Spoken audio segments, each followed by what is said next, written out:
So let's say you're an introvert and you're wondering, can you grow a business by networking? So can you actually grow a business by networking as an introvert? Josh, this book is your latest book. It's called The 100 Myths of Entrepreneurship. And in this book, you actually have, versus the chainsaw, you have a chapter in here in which you talk about how to grow a business and network at the same time too. Or is that a myth that people believe in? It's kind of one of the myths, in business altogether, that you can grow your business by networking alone. Correct. So there's some introverts out there wondering, well, how do I do this networking thing when I'm an introvert? It doesn't feel that natural. I feel mortified to speak with people, right? But the reality is that networking has some significant limitations anyway. Right. Okay. The most obvious limitation there is that we only get 168 hours in the week. Okay? And most of that time we're also sleeping too. At least 1/3 of that we're sleeping, right? That's right. Maybe not quite 1/3, but depending on what your sleep schedule is. But really, it's not infinitely scalable. In order to double the time you spend on networking is not the same doubling the time, the amount that you're spending on paid ads, right? Right. You can't go from 20 hours a week networking to 40 hours a week network to 80 hours a week networking to 160 hours a week. Correct. It just doesn't work that way. Right. It's only so scalable. So there's going to be a diminishing return to. That's right. Which is what you put here in your book as well, right? And you also have a quote from Jim Rohn. You said, "You are the average of the 5 people you spend the most time with." That's right. Yeah. So networking with the right people is very important, right? But we should also understand, the allure to networking, right? Right. We talk about being brought up with that employee mindset. These universal truths that are actually perpetuated lies, right? Right. One of them being a penny saved is a penny earned, right? Yeah. So people hear that. Still, it's a penny. It's a penny. It's still just a penny, right? That's all it is. So we hear that, and when we're talking about it from an employee mindset, when you have a fixed income level, as most employees, have it relatively fixed, right? In comparison to business owners, if you can save money, you should do that because it's going to increase your wealth, right? Correct. When it comes to business owners, we don't have that fixed income level, right? Yeah. We can control the income depending on how That's much right. we can generate the leads and the sales, right? But paid marketing initiatives feel unnatural because they're more expensive. So it feels like when you gear it towards you run it through that employee mindset filter, it seems like we're doing the wrong thing by paying money for marketing, right? And I think most people are hesitant or nervous about paid marketing simply because they don't understand it, right? They don't know what to do. They don't know how to crack that formula. That's right. They don't understand it. So, coming back to that, that networking for that introvert, first of all, realize that sometimes there's too much pressure to do the networking to begin with. Right. Okay? And the good news for the introverts is there is an actual formula that if you followed, you could actually generate your leads and not even have to do any networking. First of all, let's talk about content. Pairing it with online content. Maybe you're not going to be able to give that full story of someone who's a little bit more comfortable in that networking situation. Right. Well, luckily for you, online content, whether even that's free organic online content, online content adopters are 6 times more likely to convert sales than non-content adopters, right?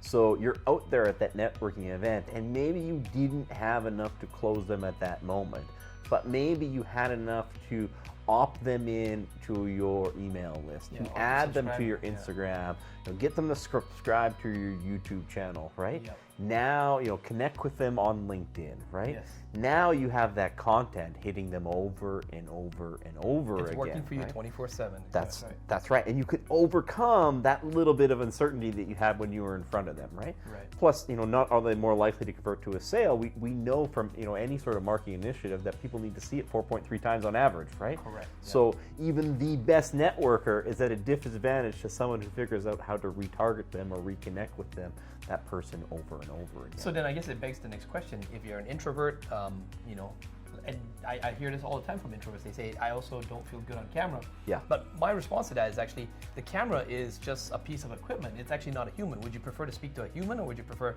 to speak to, just have the camera playing in the background and a phone or something and just talk straight to that, right? It's a good place to mess up. You can watch it back. You can delete it. You can redo it again. When you're sitting in front of a person, unless you have a camera on that interaction, you actually don't know if you had a good interaction or not. Correct. Right? Yeah. I mean, you got to think about professional athletes. Professional athletes watch game tape over and over and over again. That's how they get better, right? Yeah. So if you actually want to increase that skill, doing it on camera is a great way to do it, because you can practice it in situations that are not kind of life and death. And you control everything. You're actually in full control of that situation. That's right. That's right. So it is a way to do it. So, you know, that's the way that's going to accelerate your networking ability. In fact, I think it's going to magnify it, right? Correct. Yeah. You can have a so-so networking interaction and then followed up with content after content. That's a whole different story, right? Actually, it's funny enough. Over my time, you know, I've built several business. Between Josh and I, we have a collective amount of experience. I think about close to 50 years worth of business experience. And in my time, I've spoken with hundreds of multimillionaires and billionaires. The funny thing, the trait that I actually noticed the most is that the most successful people, even if they're public speakers, they tend to be introverts. Yeah. So they're sort of like ambiverts, as we came up with this term. Dan Locke's one of them as well too. You know, if you guys follow me on social media, you also know that he was one of my mentors, and you know I still pay him a lot of respects. But he's actually an introvert. I know him very well inside out. Everyone thinks he's an extrovert on stage, but just put him aside off the stage, and he actually becomes an introvert. Yes. So he just does that out of necessity to spread social media, to leverage the social media, so that he can generate leads through that, instead of rather than having to talk to people at parties and events, which he normally would send me to in those days. Yeah, and so it doesn't have to come natural. It's a skill that you can develop, and the camera's going to help you. Yeah. Right? Now, we've talked about having that interaction in real time and then following it up with content afterwards. Correct. Or marketing afterwards, right? But we have to understand the ability to preface that interaction too. Yes. If we can go back in time, Yes. and that person actually saw your ad, Yes. before they met you. Correct. They know what you do. Yep. They know what you're about. They know you're, a big enough business to actually have advertising. Right. Maybe your philosophies, the way you operate. Yeah. That's right. They're more likely to come up to you. That's an easier interaction for an introvert or an extrovert, right? You're more likely to make a connection with that person, Yep. right? So having that advertising in place is going to make that interaction easier. Plus, you're a more desirable networking partner, because someone who is doing advertising has a bigger network normally. Yes. You're going to have more referrals for them, and that's what networking is about. Exchange. I give you referrals, I get referrals back, right? Yeah. It's actually having that advertising in place, right? Yeah. We have to really look at that. Plus, probably even going beyond that, we're saying the secret of doing this is actually having online content and advertising to supplement that networking. Yes. You need to look at the quality of the people that you're networking with, right? Yes. Are you networking with people who are too scared to spend money on advertising in their own business?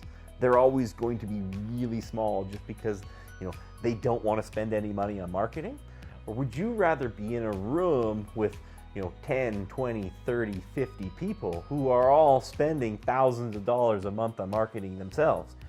I'd actually like to give a case study here, Josh. One of our clients we work very closely with, he's actually an introvert. Yes. He works in insurance and financial planning. And you wouldn't believe it, because his YouTube channel is actually blowing up right now, and it's taken off quite well.